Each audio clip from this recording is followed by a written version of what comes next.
Have you ever woken up in the middle of the night, completely aware, but unable to move? Your body is frozen, your eyes wide open, and your heart pounding in your chest. You try to scream, but no sound comes out. And then, you feel it. A presence in the room, watching you, moving closer. This isn't a dream. It's something far worse. Welcome to the story of sleep paralysis, when nightmares become reality. A real account of a terrifying experience that will make you question the boundary between dreams and the waking world. It all began on an ordinary autumn evening. The air outside was cool, the sound of rain tapping softly against the window. Inside, Aidan Crowley, a 28-year-old web designer living alone in a small apartment in Portland, Oregon, was finishing his late-night work. He had always been a night owl, sleeping at odd hours, drinking too much coffee, and pushing his body past exhaustion. That night was no different. Around 2:45 a.m., he finally shut his laptop and stretched, feeling the heaviness in his eyelids. His apartment was quiet, too quiet. The street outside was empty, and only the faint hum of the refrigerator broke the silence. He turned off the light and sank into his bed, scrolling mindlessly through his phone one last time before drifting off. Aidan didn't know that tonight, his life was about to change forever. At first, sleep came easy, but within minutes, he began to dream. Strange, fragmented images flashing in his mind. Dark hallways, whispers he couldn't understand, and a shadow standing at the edge of his vision. He woke suddenly. His eyes opened, but he couldn't move. His entire body felt heavy, locked in place, as if something invisible was pressing down on him. Panic surged through his chest. He tried to lift a finger. Nothing. Tried to turn his head. Nothing. And then the room shifted. The shadows seemed darker, thicker, almost alive. The soft glow from the streetlight outside barely reached the corners of his room. He could feel someone there, though he couldn't see them yet. A slow, rhythmic sound echoed near his ears. Breathing, not his own. Slow, deep, deliberate. He wanted to scream, but his lips wouldn't move. His eyes darted toward the corner of the room. There, by the wardrobe, something was standing. Tall, still, watching. At first, he thought his eyes were playing tricks on him. Maybe it was just the shadow of the lamp or the reflection from the window. But then it moved. The shape leaned slightly forward, as if acknowledging that it knew he could see it now.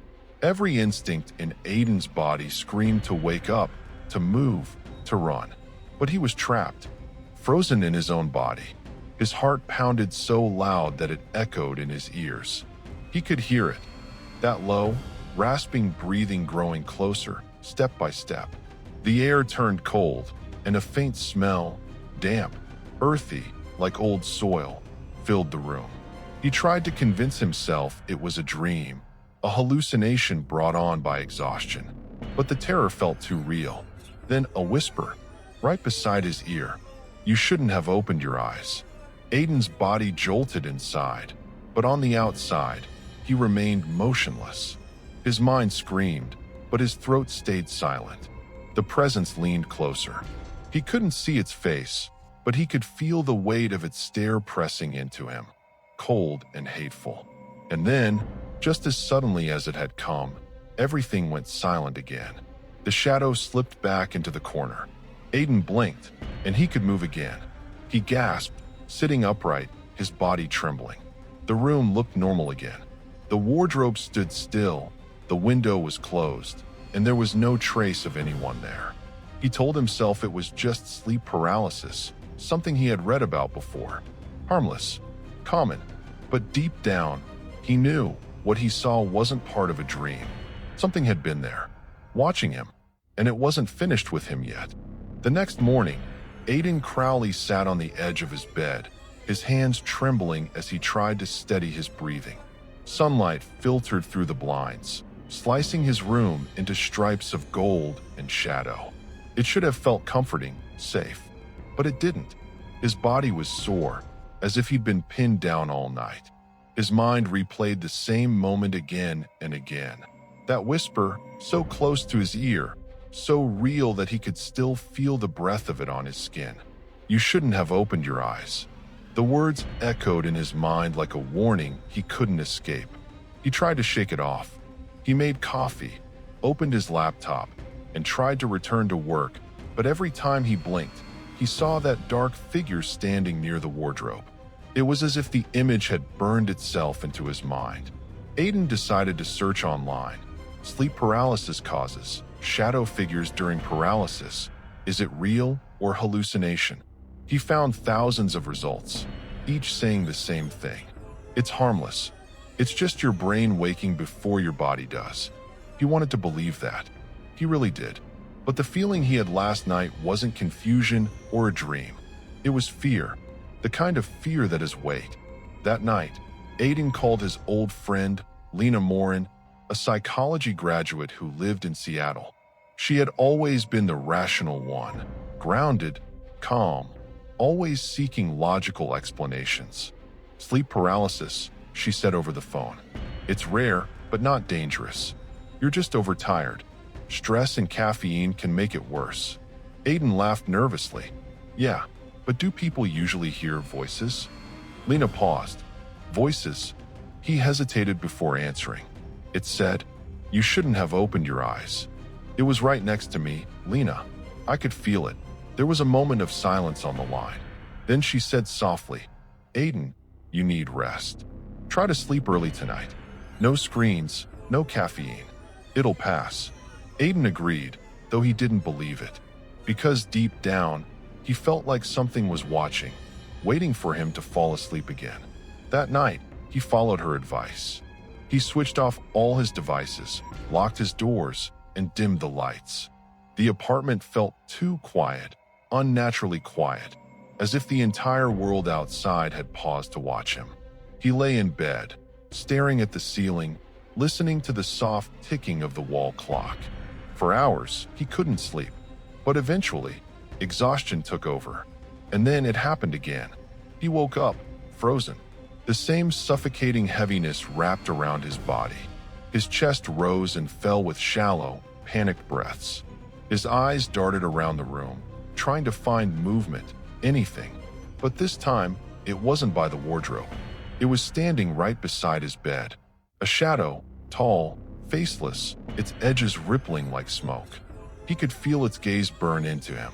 The smell returned, that same damp, earthy scent, stronger this time. And then he saw its hand, long, thin, fingers like blackened bone, reaching toward his face. He tried to scream, to move, to fight, but the paralysis held him tight, like invisible ropes binding his limbs. His heart thundered in his chest. The shadow leaned closer until it was inches from him. Its presence felt like a cold wave crawling beneath his skin. And then, a voice, deeper this time, slower, echoed in his mind. "You let me in, Aiden." He felt tears sting his eyes. He couldn't breathe. He wanted to wake up. "Please, wake up." Then, suddenly, the sound of glass shattering jolted the silence. The lamp on his nightstand had fallen to the floor, and with that, the paralysis broke. Aiden gasped, sitting upright, drenched in sweat. The room was empty again. No shadow, no movement. But his lamp was shattered, really shattered. He stared at the broken pieces, his hands trembling. This wasn't just a dream anymore. The next morning, Aiden didn't go to work. He called Lena again, his voice shaky. "It's not just in my head," he said. "Something moved in my room. My lamp fell." Lena hesitated. "Maybe you knocked it over after waking up." "I couldn't move, Lena," he snapped. "I was frozen until it broke. How could I knock it over?" The silence on her end stretched. Then, in a hushed tone, she said, "Okay, Aiden, maybe you should talk to someone, like a sleep specialist. Just don't panic." But panic was all Aiden had left, because every night was coming faster, and the presence, whatever it was, felt closer. The next few days passed in a fog. Aiden barely slept. He kept the lights on, left the TV running all night, and even started sleeping on his couch instead of his bed. But no matter what he did, the feeling of being watched never left. Every reflection in the mirror felt off. Every flicker of shadow in the corners made his heart race. He stopped answering calls. Even Lena Morin's messages went unread. His voice trembled when he tried to speak, his mind constantly circling one thought. You let me in. Those words haunted him. What did it mean? What had he let in? On the fourth night, exhaustion won. Aiden fell asleep sitting up on the couch, the TV playing a low static hum. It must have been close to 3 a.m. when he felt it again, the weight. At first, he thought he was dreaming, but then his eyes snapped open, and he realized he wasn't in his apartment anymore. He was standing in a hallway, long, narrow, with walls that seemed to stretch endlessly into darkness. A faint red light glowed at the far end, and the air was thick, humid, almost alive. He turned to look behind him. There was nothing but more hallway. And yet, he could hear footsteps. Slow, deliberate, approaching. Aiden started walking toward the red light. His breath came in short gasps. Every step he took echoed louder, and the sound of the other footsteps grew closer, matching his pace. When he reached the end of the hallway, he saw a door, old, wooden, and covered in scratch marks. Something inside him whispered not to touch it. But another voice, the same low whisper he'd heard during Paralysis, urged him closer. You opened your eyes, now open the door.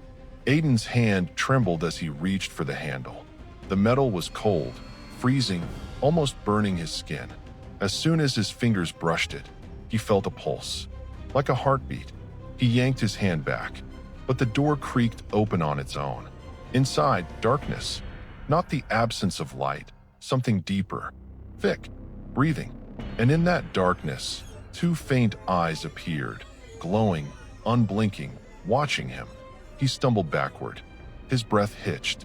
The footsteps behind him started running. Fast, pounding, coming straight at him. He turned, but there was nothing. Just shadows shifting along the walls like smoke. Then, a hand, pale, bony, and long, reached out from the doorway and grabbed his wrist. The grip was ice cold. He tried to pull free, but it was like being caught in stone. The same voice whispered again, this time clearer. You shouldn't have stayed awake. The hallway warped around him, twisting like liquid. His vision blurred, and suddenly, he was falling. Aiden woke up on the floor of his living room, gasping for air. The TV was off. The clock read 3:03 a.m. His hands were shaking violently. He looked down and froze. There were red marks around his wrist, finger-shaped. His body went cold. His mind refused to believe it. He ran to the bathroom mirror. The marks were still there, faint but real. He splashed water on his face, whispering to himself, "It's just a dream. It's just a dream." But when he lifted his head, the reflection behind him wasn't his own. It was the figure, standing just behind his shoulder. Its hollow eyes stared into the mirror, not at him, but through him. He spun around. Nothing. The bathroom was empty. He backed out slowly, his breath ragged. He didn't sleep the rest of the night. By morning, Aiden had lost his sense of what was real. He didn't trust his eyes anymore. When he walked past mirrors or dark windows, he saw movement, faint outlines, flickers of something tall, watching. He messaged Lena again, this time his words frantic. "It's following me, Lena, even when I'm awake. I can see it." She called immediately, panic in her voice. "Aiden, listen to me. You need help. This isn't normal sleep paralysis anymore. You might be hallucinating from stress or sleep deprivation. Please, I'll drive to Portland tonight." Aiden wanted to believe her, but as she spoke, he saw something move behind the curtain near his bed. A shadow, sliding across the floor, slow and deliberate. He whispered, "Lena, it's here." "Aiden, what do you mean it's here?" The line went dead. The lights flickered. The air turned heavy, and from the corner of the room, the voice returned, whispering, almost amused. "You can't wake up this time." Aiden's vision blurred again, and the world folded into darkness. Aiden Crowley woke up on his bedroom floor, drenched in cold sweat. His body ached, his throat was raw, and the faint ringing in his ears made it hard to think straight. Morning sunlight filtered weakly through the blinds, yet the room felt darker than usual, like the light itself didn't want to stay. He sat up slowly, clutching his head. The memories of last night were fragmented. The whisper, the shadow, the sudden blackout. His phone lay beside him, screen cracked, displaying one missed call from Lena. He tried to call her back, but the line was dead. No tone, no signal, only static. A chill crept down his spine. That day, Aiden couldn't bring himself to leave the apartment. Every sound, the creak of the floor, the hum of the fridge, made him flinch. He taped over his mirrors, covered the windows, and unplugged his TV. But no matter what he did, the reflection of it kept finding a way back. When he looked into his coffee mug, he saw it, faintly, hovering behind him. When he checked his phone camera, a shadow moved in the background, though no one was there. It was as if the thing wasn't bound to sleep anymore. It had followed him out. That night, Lena arrived. She knocked on his door repeatedly, calling his name, until he finally opened it. His eyes were bloodshot, his face pale, his movements shaky, like someone half alive. "Jesus, Aiden," she muttered, stepping inside. "You look like you haven't slept in days." He laughed weakly. "I haven't." Lena looked around. The apartment was a mess. Curtains pinned shut, crosses drawn on the walls with charcoal, and piles of salt near the corners. "Aiden, what's all this?" she asked quietly. "It's protection," he whispered. "It doesn't like light. It doesn't like salt." Lena frowned. "You're scaring me. You need rest. Please, let's go see someone." But Aiden shook his head violently. "No, you don't understand. Every time I sleep, it gets stronger. It's not just in my head. It's real." Lena knelt beside him. "Okay, then tell me what happened." And he did. Everything. The paralysis, the voice, the hand that left real marks, the eyes in the mirror. When he finished, silence filled the room. Lena's face was pale, her eyes wide. Then, quietly, she said, "Aiden, I've heard about this before." Aiden looked up sharply. "What do you mean?" She hesitated. "When I was studying in London, there was a case, a man who claimed something haunted him through sleep paralysis. He said it started with a shadow, and every time he woke up, it came closer. The last entry in his journal said, it finally crossed over. They found him dead the next morning." Aiden stared at her, frozen. "Crossed over." Lena nodded slowly. He believed he had opened a doorway, between dreaming and waking. Aiden's voice trembled. "You think that's what I did?" She didn't answer. That night, Lena insisted on staying. She set up her laptop, determined to record everything. Audio, video, temperature readings, anything that might prove what was happening. They sat together in silence until Aiden's eyelids began to droop. "Stay awake," Lena said softly. "I'm right here." But he couldn't. Exhaustion pulled him under like a tide. Within minutes, his breathing changed, shallow, uneven. His body went rigid. His eyes opened, but he didn't move. "Sleep paralysis," Lena whispered, turning on the camera. "Okay, it's happening." Then, the temperature dropped. The air turned dense, like the room itself was holding its breath. And from the corner, near the wardrobe, a shadow began to form. Lena froze. The camera flickered, the lights dimmed, and she felt a presence behind her, cold, watching. The shape stretched taller, darker, its outline twisting like smoke. Lena whispered, "Oh my God." Aiden's lips moved faintly, soundless words, before a whisper came from his throat, a voice that wasn't his. "You shouldn't have brought her." Lena stumbled backward. "Aiden? Aiden, wake up." But Aiden's eyes rolled upward, his face pale. The shadow drifted closer, its form bending toward him, almost touching his chest. The recording light on the camera blinked erratically, the frame filling with static. And then, in one sharp motion, Aiden sat up. Lena screamed, but his expression wasn't his own anymore. His eyes were pitch black. He tilted his head, staring at her. When he spoke, it was the same voice she had heard in the recordings, low, distant, layered with something inhuman. He opened the door. I only stepped through. Lena stumbled toward the door, fumbling for the lock, but the lights exploded, bulbs bursting one after another. The air filled with the smell of burning wires and cold earth. Aiden stood up slowly, his movements stiff, unnatural. He smiled, but it wasn't a human smile. He's not here anymore. Lena ran. She didn't stop until she was outside, gasping under the streetlight. When she turned back toward the window, Aiden was standing there, staring down at her. And behind him, the shadow. Lena Morin didn't sleep for 2 nights after she fled Aiden's apartment. The image of his blackened eyes, that twisted smile, the voice that didn't belong to him, it replayed endlessly in her mind. Every time she closed her eyes, she saw him standing by the window. And behind him, that thing, tall, faceless, its presence dripping with hatred. She knew what she saw wasn't human, and she knew Aiden Crowley, the friend she once knew, wasn't alive in there anymore. But she couldn't leave it alone. 2 days later, she returned. The front door of Aiden's apartment was unlocked, slightly open, creaking softly in the wind. The air inside was suffocating, heavy with the scent of mildew and burnt plastic. The walls were covered in new marks, symbols scratched into the paint, words in jagged handwriting that made no sense. On the floor lay the broken remains of her camera. Its lens was cracked, but the red recording light was still blinking faintly. She picked it up, her hands trembling, and pressed play. The screen flickered. At first, there was static, then Aiden's voice. "If anyone finds this, don't fall asleep. It's not paralysis.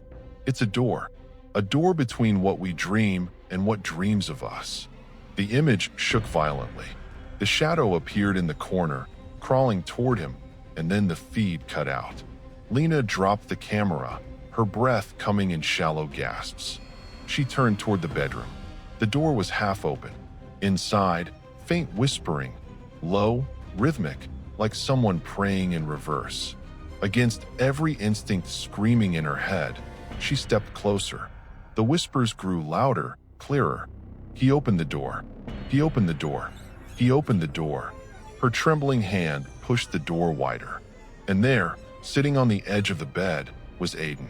He was pale, motionless, his eyes staring at nothing. For a moment, relief flooded her chest. "Aiden," she whispered. But then, slowly, he turned his head toward her. Those same pitch-black eyes. That same impossible smile. "Lena," he said softly. "You came back." She stumbled backward. "Aiden, what's happening to you? Please, you need help." He tilted his head, his movements twitching like a puppet on invisible strings. "It's not happening to me," he whispered. "It's happening through me." And then the walls began to breathe. The floor shifted beneath her feet, the air rippling with a sound like hundreds of whispers overlapping. He opened the door. She followed the sound. Now the door stays open. Lena screamed, pressing her hands over her ears. The room pulsed with darkness, living shadows crawling across the ceiling like smoke with eyes. The lamp flickered once, twice, then exploded, plunging everything into pitch black. For a moment, there was silence. Then Aiden's voice, no longer human, echoed through the darkness. "You saw it too, didn't you, Lena? When you watched me sleep, it saw you." She felt something move behind her, a cold breath on the back of her neck. Her flashlight fell from her shaking hands, rolling across the floor, its weak beam flickering toward the corner. The shadow stood there, but this time it wasn't watching Aiden. It was facing her. Lena ran. She didn't look back. She burst through the front door and stumbled down the stairwell, gasping for air. She didn't stop running until she was miles away, her lungs burning, her mind screaming. She called the police, her voice shaking as she reported what she saw. But when they arrived, Aiden's apartment was empty. No body, no signs of struggle, no symbols on the walls. The room was spotless, as if no one had ever lived there. Except for one thing. On the nightstand beside the bed, they found Aiden's phone.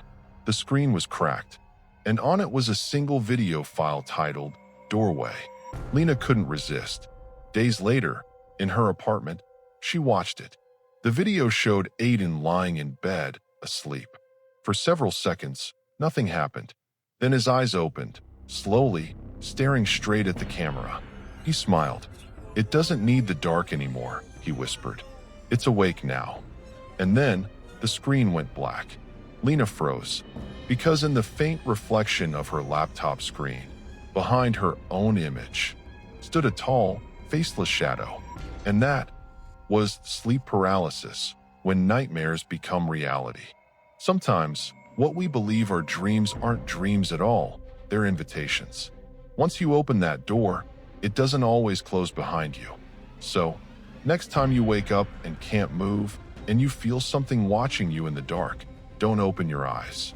Because maybe it's already too late. If you enjoyed this story, don't forget to like, subscribe, and share this video with anyone who loves chilling, true horror tales. And tell us in the comments, have you ever experienced sleep paralysis? What did you see in the dark? We'll be reading your stories carefully, because some doors, once opened, never close.